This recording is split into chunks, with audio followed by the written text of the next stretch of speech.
sir, YouTube, what is going on? Welcome back to the channel. Thank you guys for just tuning into the video, man. If you haven't done so already, make sure you comment, like, subscribe. Hope you do that. Stay around for the long haul. And I also want to thank all my returning viewers for continuously rocking with your boy on this YouTube journey. So we're not gonna hold you too long. Let's go ahead and get into today's video. You see the title and you see the thumbnail. So we know, if you've been watching my channel, then you know that, let me go ahead and get in here. You know my car has the baby Uconnect screen in here. The very, the little small one. This doesn't have the full 8-inch. Unfortunately, I know a lot of you guys are gonna be asking like, why haven't you switched it out? Why don't you just get the bigger one? Well, at this point now, I'm already getting a new car. It's gonna have the bigger Uconnect, so this doesn't matter about me switching it out. But this is gonna be mainly for the people that do have the smaller Uconnect. Now, a lot of times people see this Uconnect and think that it doesn't have a lot of features and things of it just because of the size. But I'm here to tell you that there are some hidden things in here that can help make your driving experience better. Actually, some safety features in here as well. So what we're gonna do, let's talk about some of the 5 features that this baby Uconnect, the 5-inch Uconnect, does have built into it. But first, when you see we're still in the garage, we gotta get you that code start. We gotta test my neighbor's patience on this. So let's go ahead and get that code start going.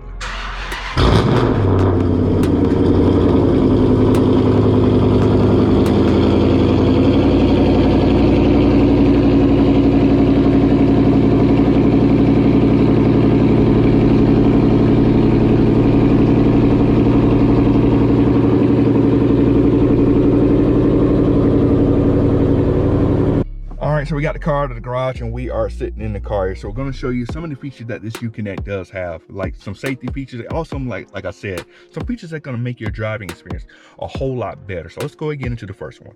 All right, so the first feature that some people may not know about with this 5-inch Uconnect here, this is also going to be a feature on some of your bigger ones. But like I said, a lot of people don't dive into the menus on this baby Uconnect. So if you go into your menu, go into the audio portion of it here, hit audio, and you got a lot of options for your audio here. Let me zoom in for you here. So you got your equalizer, balance, fade, and the loudness. But the thing we want to focus in on is going to be the speed adjusted. Okay, let me cut this on actually. There we go. So the thing we want to focus in on is the speed adjusted volume. So a lot of people may not know this exists, right? So pretty much if you're driving your car, what's going to happen here? You're going to get a lot of road noise. Your engine noise is going to increase and things of that nature. And of course, if you're on a rough road and it's not necessarily smooth, that's going to increase your road noise as well. And so you may have your volume set at a certain spot. And then what you do at that point, you turn your music up a little bit to get over that road noise. So what this speed adjusted volume does, it automatically takes account of your speed and increases your volume accordingly. But it not only does that, when you slow down, instead of your music still blasting really loud and your car's quiet, it automatically adjusts your volume back down. So that way, no matter how fast or slow you're going, your volume is going to be at the level that you want it set at. So that is number 1, the speed adjusted volume. All right, the feature number 2 that a lot of people may not know about here, if you go into your more options here and you go to settings, zoom in here. If you go down to where it says safety and assistance, you click on that and you got a lot of options here. Well, not a lot of options, you got 3 options. You got one option here that says hill start assist. Now, this is a feature that, yes, I have it on. This pretty much provides assistance when the vehicle is on the incline. Now, what will happen is, and especially helps out in a manual, if you got a new manual driver or what have you, if you're sitting on the hill and you have the gear shifter in gear, what this will do is before you get going, it will hold the car in place as if you're on a flat road. So that way it gives you time to get the car moving from a standstill. And it helps out a lot in the manual, so that way you don't roll back into the person behind you. Of course, if you're experienced, you don't need this hill start assist at all. But if you want it just in case, like you don't want to mess around and do a burnout by accident and things of that nature, you leave this hill start assist on. Now, correct me if I'm wrong here, I had a Jeep Wrangler before, and we had a Jeep Wrangler before, and it was automatic, and it also had hill start assist. I think this also may be on the automatics as well. All that, it does the same concept. If you're in drive, you're sitting on the hill, before you take off, it holds you in place so that way you don't roll back into someone behind you. Because what can happen is someone behind you maybe going before you do, they roll into you, or well, not roll into you, you roll into them, and then it's gonna be your fault because you backed into them or what have you. So this is gonna save you in that aspect, is the hill start assist. All right, so the next feature you guys may not know about, but this one's gonna be a really huge safety thing for everyone. So of course, hit your more, go into settings. Now you wanna go down here into the safety, and actually not safety and system, you wanna go down to doors and locks here. So when you go into doors and locks, you have a good bit of options here. So I'm gonna run through these really quick. So you have auto unlock on exit. So pretty much what this does, leave it on. So this means the car already, when you're driving the car and you start moving, it automatically locks the doors and things like that. So auto unlock on exit means when you pretty much touch the handle. Right now my car is unlocked, but let's see if I can do this. Let me just lock it. So if I lock it, it's locked. So so you can see here, I'm just gonna hit the handle, and what it's gonna do is gonna automatically unlock my door like that, right? Now, some other features of this particular menu here with the flashlights with lock, if you want that on, so that way you know when you hit the lock button or unlock button, however you want to do that. I leave mine on so I know I do it. Next thing here, the horn with the lock. Now, personally, I leave mine off because I don't want my horn beeping. If I put my car in the garage or whatnot, or sometimes I hit the lock button or something, I don't want it beeping or whatnot. So I leave mine off personally, but you can change that to your personal preference. This one here, the door unlock. So pretty much what will happen on this part here with the first press of the key fob or passive entry.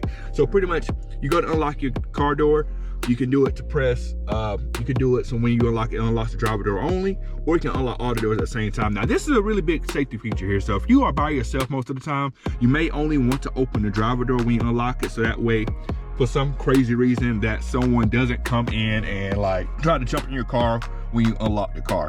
I'm fine or whatever. I'm checking my surroundings. I usually unlock all doors at the same time. That's just me, but you can change this if need be. And that is gonna be all the stuff with the doors unlocked. Like I said, the biggest thing I think is gonna be really important here is the door unlock when you hit it, so that way you can control what doors unlock. It's a really big safety feature, like I said. So now that's another feature a lot of people don't know here. And it's also under the settings here, under lights here. So if you go down to the daytime running lights, this is the yellow lights on the Challenger where you can control if you want them on or off. So pretty much, I don't run mine on. I don't want the yellow lights on in my car because my car is mostly black and red, so the yellow to me throws it off a little bit. But if you want to run the yellow lights, this is where you go to change that.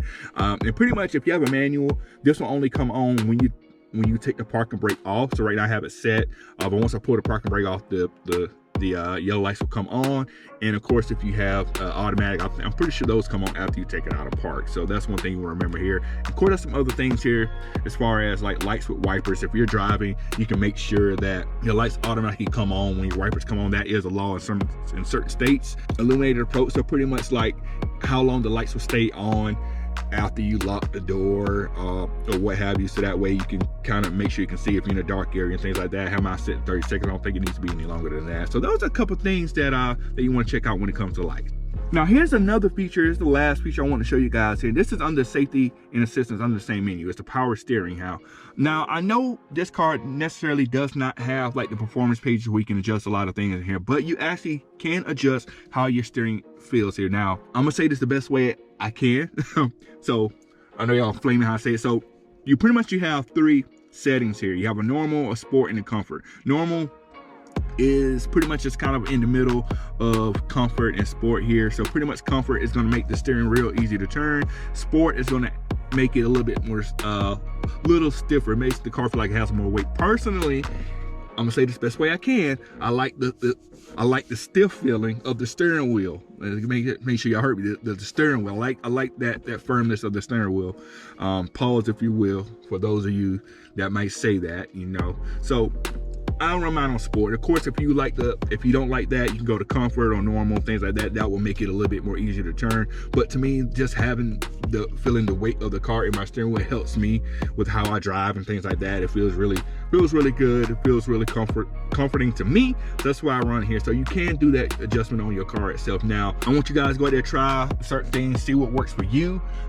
Different people's gonna have different strokes when it comes to that, but keep in mind, power steering, you can adjust that. Now that is going to end this video. That's going to be the features you may not know about that's in the Uconnect here, and the 5-inch Uconnect. Now, of course, some of these features are going to be in the 8-inch as well, but I know, like I said, a lot of people don't take the time to go through some of these menus when it comes to the 5-inch. They look at the 5-inch Uconnect and be like, well, there's not much the thing can do. It can definitely do a lot with this car, and it works pretty well for what it is. Of course, it doesn't look as good as the 8-inch. It doesn't take up this whole space or whatnot, but for what it can do, it's definitely decent for that. So let me know if you have any questions down below. As always, thank you for tuning in. We're gonna catch you on the next video. We are out. Cut it.